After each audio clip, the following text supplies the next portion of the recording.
Hello.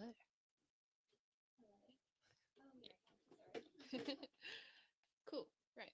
Well, I do believe we are live. Should be live. Can everyone hear the other people speaking on their headphones now? Yeah. Perfect. Yeah, I think everyone is there for that sound check. If people listening live on P-Town Radio can hear us, if you let us know on the social medias if that sound is coming through on the live streams, Facebook, listening live on YouTube, any other areas where we're streaming, that would be great. You can also send us a message in the chat on P-Town Radio stream as well. I think we're all good. Fantastic. Shall we get started then? You may notice that I am not Jabbo, unless he's had a serious makeover. We've changed things up a little bit. I am sitting in for Jabbo, doing all the fun technical bits, and then we have a fabulous new guest. Who are you? Hi, I'm Chloe. I am a graduate from Marjon. I think we're toying with the word researcher at the minute. And yeah, I'm very happy to be here. Perfect. Cool. Right. Well, before we get started properly, we're going to do our normal disclaimers. Views expressed in this podcast are the views of Mimi, Stu, and Chloe, and not necessarily the views of New Dice, Marjon, or Queer Out Loud. None of the views expressed are from P-Town Radio. All thoughts are our own, and all that good stuff. And then a little bit of a potential trigger warning. We have no idea what we're going to say. I think I speak for everyone here when I say I don't think before I speak. Things just come out. And so things might be a little bit heavy or potentially triggering. And we welcome you to simply turn off the live stream or watch back thing if anything comes up for you. And we discuss things such as ableism and racism and homophobia, transphobia, all that kind of stuff, which can obviously be a wee bit oofy. I think that's the technical term that we're going with today. And yeah, just look after yourself. Cool. I think for the last 2, maybe even 3 episodes, we've been saying that we will talk about power. Should we actually do that this time? Yeah, I think that's a really good idea. You can use your power in the chair, the radio controller, to do that. So yeah, thanks for introducing us, Mimi. This is the Language Matters podcast, and we've changed the tagline slightly. It was finding the right language for diversity. Now, hopefully through the magic of live streamed video, you can see we've got some finding the right, inverted commas, language for diversity. And one of the key themes that kept coming back up alongside power, as Mimi said, was actually it's how that power is used to say what's right in any situation.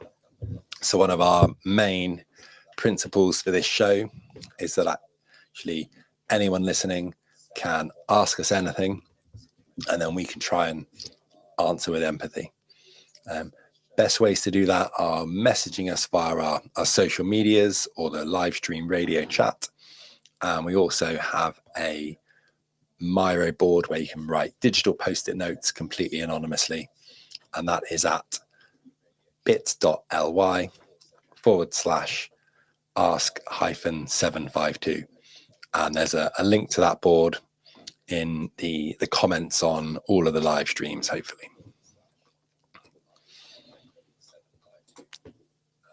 The few sort of words on the kind of founding principles of the show.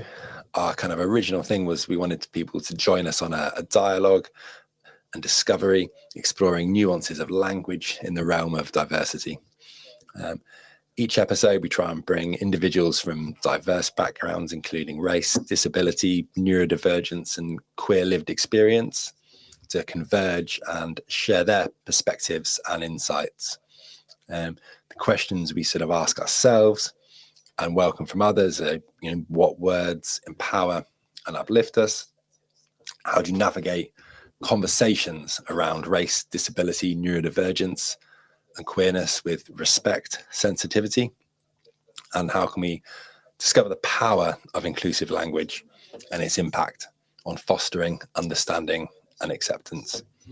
And I'll hand over to either of you who could perhaps respond to this, but in some of the discussions Chloe and I had getting set up for the radio today, Chloe said, every time you have a conversation, your knowledge evolves and then your language evolves.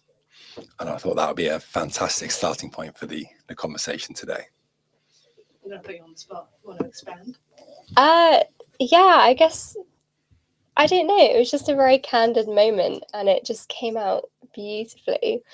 But we're kind of talking about kind of, if like you guys are having like people back and stuff, the kind of evolution there, like, there's no, I guess the whole idea of kind of language matters and this kind of whole understanding inclusivity and diversity, there is no perfect person here. It really is like a journey, and I don't think it's not like a journey that you can complete necessarily. And at least for me, I feel very much like I'm in a very privileged position where I have amazing humans around me, and I've been in a really good context educationally where I've just felt challenged, been really open to ideas, and yeah, I feel like I'm really living this journey of kind of always learning, expanding, evolving my kind of ideas. And yeah, literally every single conversation that I have twigs something in my mind, and then I'm like, wow, that's incredible. That I've never thought about this way. And yeah, I don't know, that's what I thought. I think the idea of evolving is something that is incredibly important when it comes to language, because I think I've said this before, but language is constantly evolving, and particularly like the younger generations with like slang and stuff like that. The fact that I'm saying like loads is something that is very symbolic, I suppose, of our generation, which wasn't common in generations before. And that is the way that our like Gen Z generation changed language. Yeah, definitely. And that's something that older generations and also younger generations and us have picked up on. And that's probably going to be a thing for the next 50 plus years. Yeah. And that's with such a simple space filler, I suppose, let alone like proper language. Yeah. And again, like queer out loud. I have queer in our name. That is something that is incredibly new to be used and to be socially acceptable, because 20, maybe even less than that, years ago, queer was a horrible word. It was something that you would be told whilst you were getting beaten up and assaulted and stuff. And people have like died in horrible, horrible ways whilst being called this word. But that language has evolved. It's been reclaimed. It's been, the definition has changed, the perspective has changed, the people that use it and the tone in which they do it has changed. And yeah, everything is evolving constantly. You can't get to a finish line because that finish line is always moved, not necessarily further, just in a different direction. Yeah. And I think that, that's a really important thing as well. I think if we got to the point of everyone having like the perfect language, we wouldn't be the society that we are anymore, because there are those culture shifts that are important, and I think it would all be too uniform and something that humanity is not capable of. We simply can't agree on everything, and we can't stop inventing things, which I think is very interesting. And I'm now thinking about little cavemen and fires. Yeah. It's incredible. Just like how humans communicate, kind of even, just colloquially, is just incredible. Yeah, I mean, England is a wonderful example of that. Like, you go up north, can't understand anything. Even Cornwall, you talk to the right farmer, none of those words are going to make any sense, but it's all just things that make sense to them, and little words that are just so normal. Yeah. And say it to someone, I don't know, like a posh Londoner that's just moved down to Cornwall, for example, is going to have like a total like culture shock, despite the fact that they've only travelled like 3 hours. Yeah. I like to think that the kind of little signs and glimmers that I see is sort of language is becoming more expansive rather than this sort of homogenized standard English. The New Dice launch in Wales that Anne Collis did an incredible job of coordinating happened bilingually, so there was funding for that, and I do a lot of the graphic design work and actually interacting with the Welsh language, which I couldn't understand. I was just thinking, yeah, it's moving in the right direction to actually, yes, you have to do more work to make things more accessible, but that's what we need to be doing. I was speaking to someone the other day who was a bard of the Cornish Language Association as well. So absolutely not on the record, but this is because it's live on radio. New Dice Cornwall. You know, what might a neurodivergent entrepreneur who's interested in the Cornish language like to see that they perhaps can't express in English right now? Is there anything unique in there that we could explore? I think often neurodivergent minds love to go on these tangents of things we could try and understand more of and explore and ask all these questions. And actually one of the reasons I wanted Chloe to join us today was Chloe's very skilled at taking lived experiences, which is what this show really underpins. That was the main thing that me, you, Jabbo talked about that we wanted to share. But Chloe's perspective, how can you take those lived experiences and use them to inform research? So I thought it'd be, if it's all right with you, Chloe. Yeah. Could you tell us like a little bit about your research journey? Kind of when did it start? Were there kind of seeds a long time ago? Did it start here in Plymouth when you were at Marjon University? It's a funny one. I've always loved learning. Actually, when I look back on it, I have always been kind of all over that.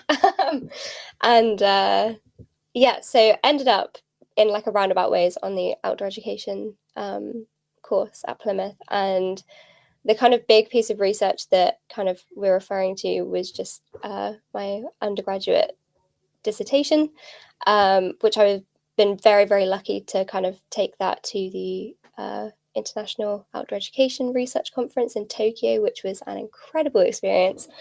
But the kind of the research tool in that was autoethnography. So we're kind of talking about dismantling these kind of really, what's the word? Kind of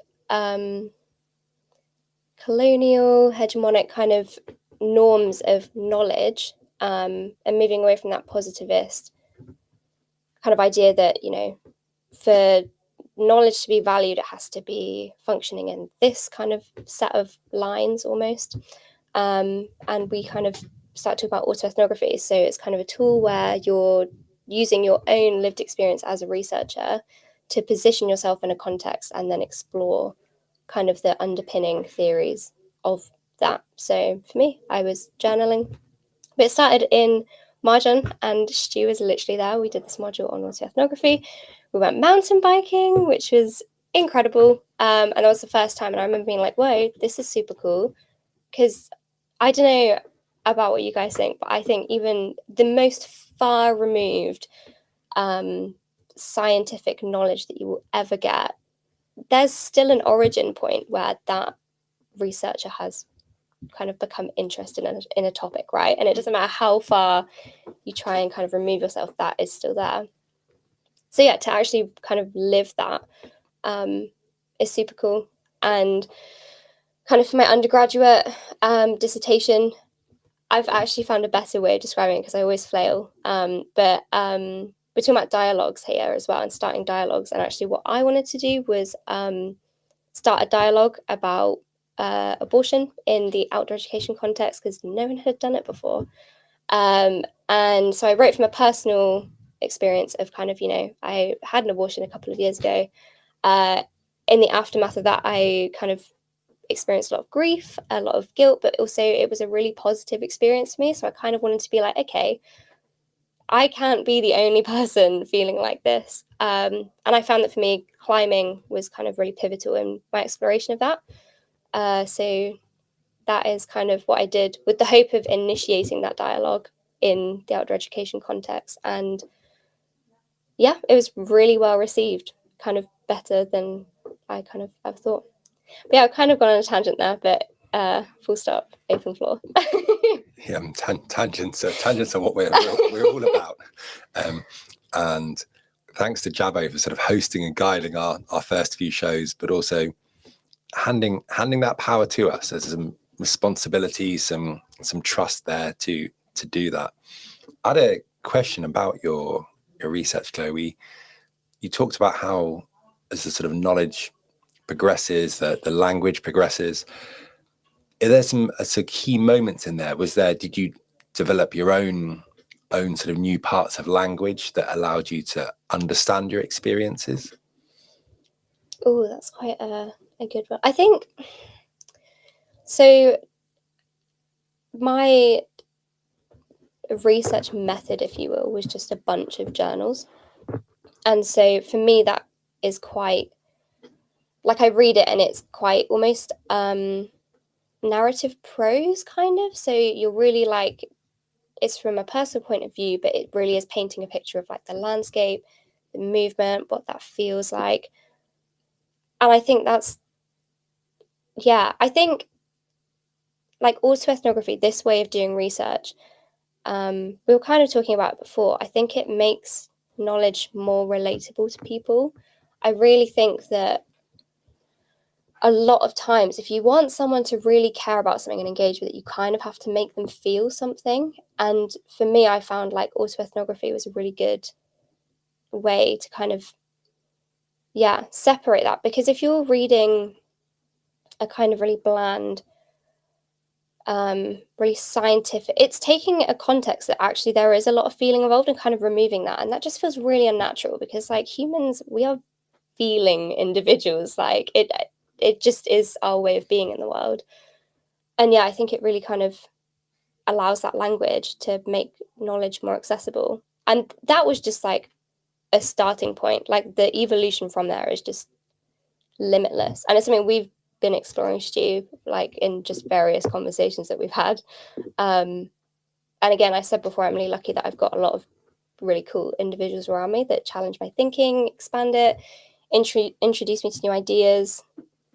So yeah, it's kind of a little sapling that's kind of growing into something that could be kind of interesting. But yeah, language is really important in that and like making it more accessible to people, because who wants to sit down and read a thesis that they don't really understand? This is something that I talk about all of the time. Carry on. Oh yeah, just in terms of there is so. I don't understand the point of people going to university and spending like 3+ years doing all of this research, doing all this studying, spending however much money to make a paper that no one's going to read, because no one can, other than people that are exactly the same as them. Mm-hmm. And I think I've read maybe 3 academic papers in my life. One of them was like 8 pages, and that was like a huge achievement for me. It was about forest school and autism. It was wonderful. I think that was one of the first things that you sent me as a little like, I'm going to get the new dice brain on you, in a far more positive way than that sounded. But yeah, it's just like people, it just feels so disappointing for students to do that and to, yeah, like do all of this work. And the only people that can appreciate it are their peers or their tutors. And if you're making stuff to try and better society and to like change the world or whatever, then the world needs to be able to access it. Yeah. And it is so easy to just write normally, because like most students really struggle with theses, lots of S's in that, and dissertations and stuff like that. And yeah, it just seems like unnecessary stress and work that doesn't have a purpose. And then people obviously then have to go in and then like translate it back into like everyday language as well to make it accessible. And it's like the solution there is don't make it overcomplicated in the first place. There are so many things that would probably like change the world if people could read them, but no one has the attention span or the brain or the patience to get past like 50 different references in one sentence that only really had 3 words but has like 100 purely because you have to put in a bunch of people's names. And even the knowledge itself is gatekept. Even when you're in those institutions, if your institution doesn't have access to those papers, they're like, you know, £30 minimum. And if you're then out, if you finish, so like I've been trying to put together a research proposal for something else, and at the time I wasn't, you know, affiliated with an institution. So even finding that information to be like, you know, the knowledge, the academic knowledge is valued above everything else for some reason. So when you're even trying to find another way into that, unless you have access to that, it's like, it's also like a capitalist issue. Like how, I don't know, it really infuriates me. It's the publishers that normally put the paywall up, not the authors. Yeah. Like the authors are writing these things so that people can read them, and then it's their publisher that's like, oh yeah, but unless you go to this university, you're going to have to pay however much money. Yeah. I've seen a thing about, if you can just find the author and send them a message, they'll probably just That's be like, so here's true. a copy. Because like they put so much work into it. They don't want no one to read it because everyone's skint because we live in the times that we live in. Yeah, absolutely. I think the power of capitalism is the core root of so many problems in all of the areas that we like to talk about.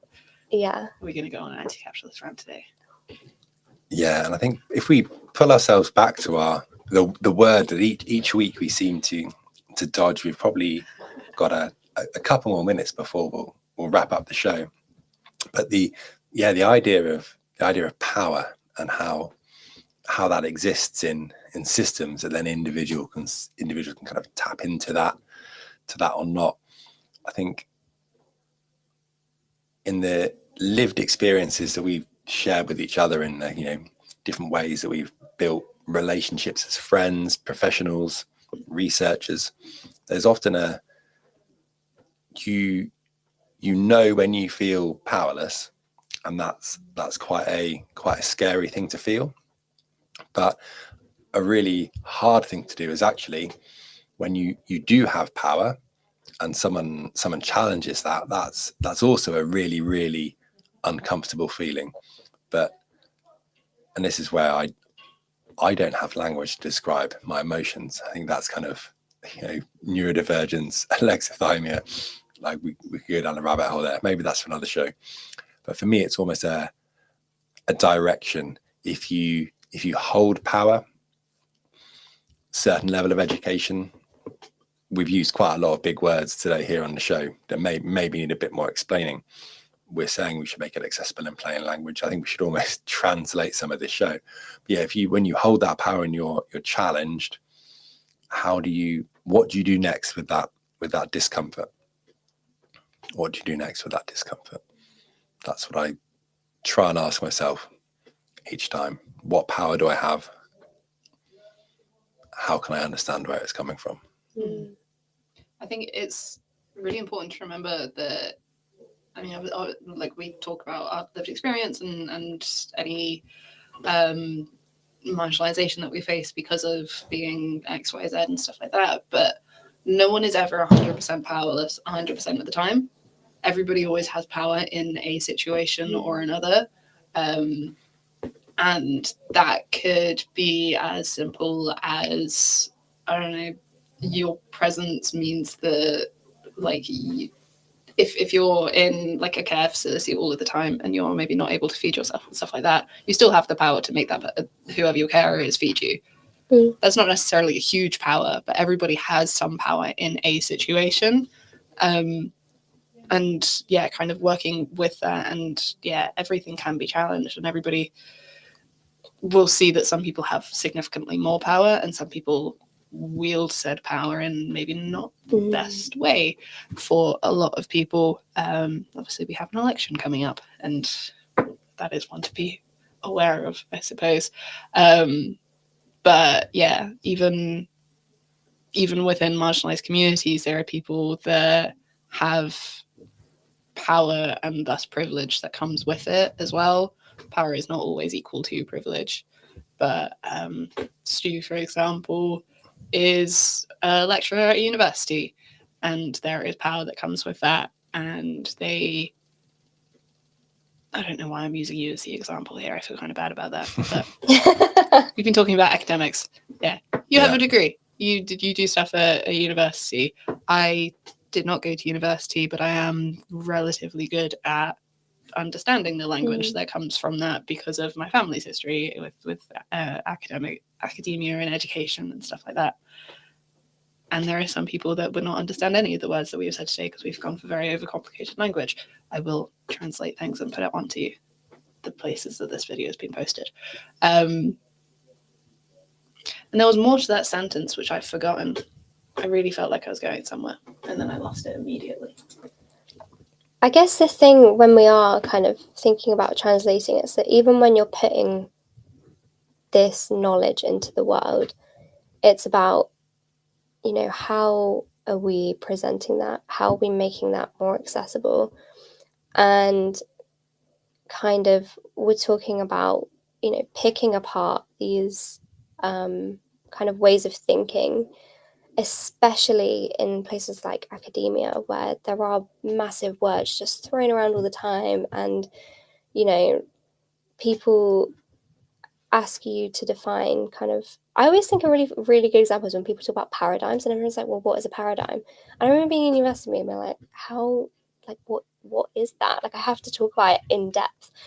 And then it's kind of like, you know, you can summarize that as, you know, a way of norms, bit of ways of thinking. But I think what is quite nice is at the minute there's a really big shift in certain places. And as always, I think, unfortunately, it is still a minority, but we're thinking about, you know, picking those apart, really deconstructing the idea of what is knowledge that is valued. And with that comes a filtering down of, okay, well, I have this research that I've created. How can I, yes, put out a thesis or a paper, especially if we're doing that as part of a degree, but also how can I make that accessible? How can I visualize that? How can I, you know, make this actually digestible for the vast amount of people? And it's like, even when kind of we're talking about, I sometimes think, people ask me about my research and I'm like, how do I even talk about that? And it takes me so long to read even what I've written and understand it. And I'm like, this does make sense to me. It's come from me. But yeah, and people, we have to remember as well, people don't have time and space and energy to put into that. And we have to be, you know, how do we make that as easy as possible for everyone involved? But yeah, I don't know. I think the frustrating answer to that is it's impossible. Yeah. Nothing can be 100% accessible, but it's that important thing of you can at least take that first step of translating it into plain language, or maybe making a 10-minute video summary or anything like that is still just that step in the right direction. And I think if everybody takes that one step in the right direction, it kind of adds up to things that can be a lot more accessible. And yeah, I'm sure we've probably talked about this before as well, Stu, is the difference of needs. For example, like if we're going to look at accessibility for, I don't know, an autistic person, you might have one person that's sensory seeking and one person that's sensory avoidant. You can't be accessible to both of those people at the same time because they've got contrasting needs, but you can at least, I don't know, go in with an understanding of what those two phrases mean, and that is one step closer to accessibility. And yeah, looking at how to apply that to education, and that's even in terms of you make it plain English, but you still got like 100-page paper to read. It doesn't matter how easy the language is to read. I'm not reading 100 pages. Yeah, that's fair. Yeah, I think there's something important there about those competing access needs. And there's often sort of written knowledge is often held up as holding more power and is perhaps more important than spoken knowledge. They both can be inaccessible to different people, but actually like here, we're sharing our knowledge in conversations.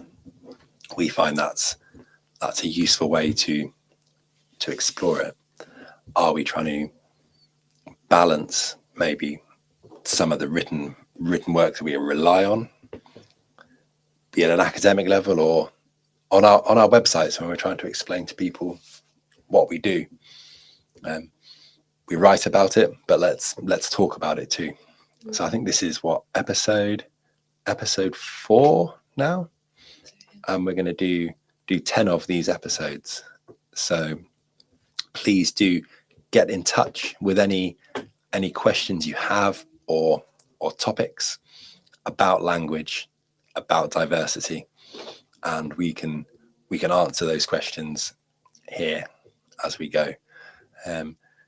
Following kind of Jabo's way to close these out, as he normally puts us on the spot and says, does anyone have any words of wisdom to close out the show for this episode?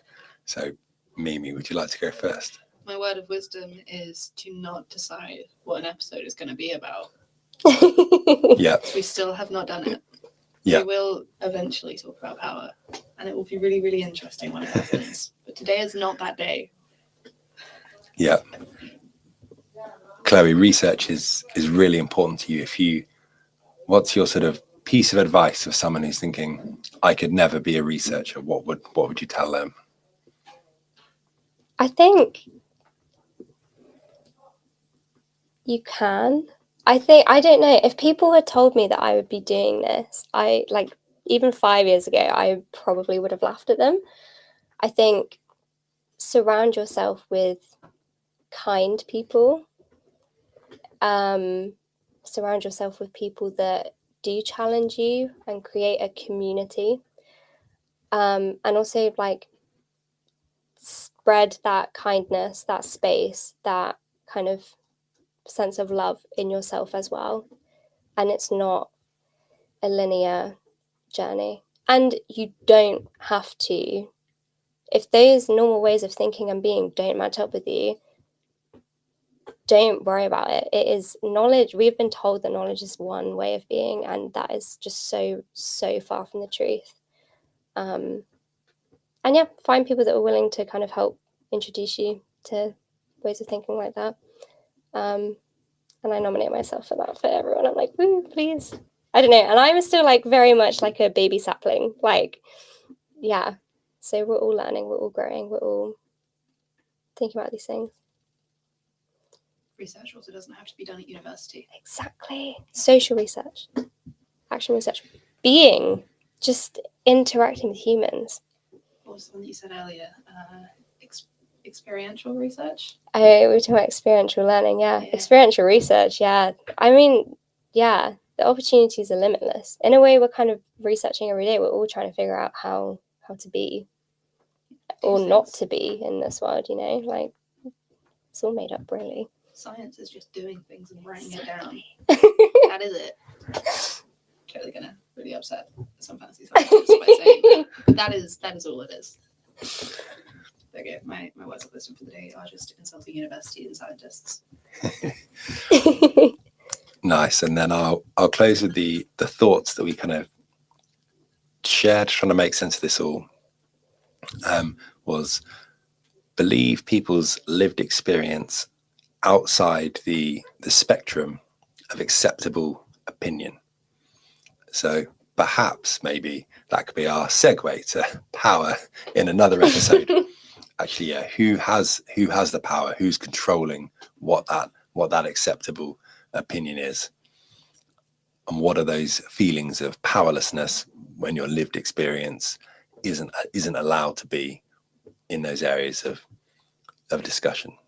So yeah, thanks everyone for listening. Thank you, P-Town, again for hosting, and Jabo for getting us set up to go live on air. Episode 4 done. I think next week will be halfway, 5 of 10 episodes. Looking forward to it. And anyone watching live is going to have to bear with me whilst I figure out how to actually end this. Presumably the end stream button.